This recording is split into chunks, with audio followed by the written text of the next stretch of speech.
US says it takes Putin nuclear threat seriously. The US is taking seriously Vladimir Putin's veiled threats to use nuclear weapons to defend areas in Ukraine, a top White House official told the BBC. John Kirby said the US was not changing its strategic deterrent posture, but that Mr. Putin spoke irresponsibly. On Wednesday, Russia's leader warned his country would use all the means at its disposal to protect its territory. It came as 4 Ukrainian regions part occupied by Russian forces are about to stage snap votes on joining Russia. Ukraine and its allies call these votes a sham exercise, designed to give spurious legitimacy to an illegal annexation.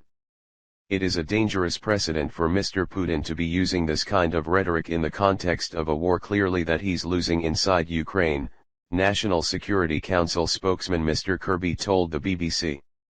We have to take these threats seriously, and we do. We've been monitoring, as best we can, his nuclear capabilities. I can tell you that we don't see any indication that we need to change our strategic deterrent posture at this point. He dismissed plans for Russia to annex further parts of Ukraine as nothing more than a ploy by Vladimir Putin to try to gain, through politics and electoral issues, that which he cannot gain militarily. But it's not going to work, he said. No one's going to recognize it. And what needs to happen is Mr. Putin needs to leave Ukraine. He needs to stop this war. Russia's conduct in Ukraine was strongly condemned at a special meeting of the UN Security Council in New York on Thursday.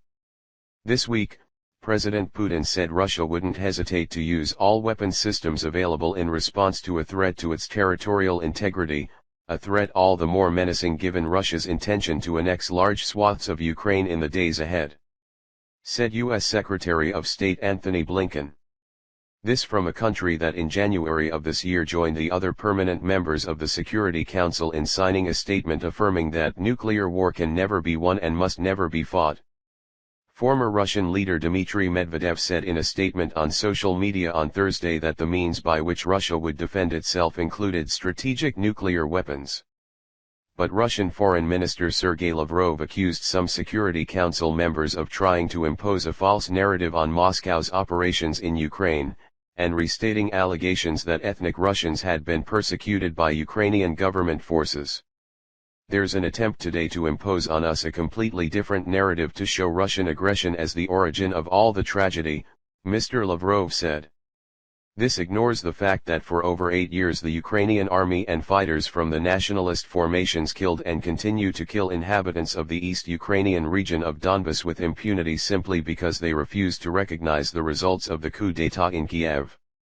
They decided to uphold their rights, which were guaranteed by the Ukrainian Constitution, including the right to freely use Russian, their mother tongue. Russia attempts to justify its invasion by saying it is fighting neo-Nazis, a claim widely dismissed by the international community, as well as resisting NATO expansion. In his speech on Wednesday, President Putin also announced a call-up for reservists in a move analysts say is a sign that Russia's forces in Ukraine are struggling to hold on to the strip of territory they occupy in the east and south. Queues have sprung up along Russia's borders as men attempt to leave the country to avoid the draft.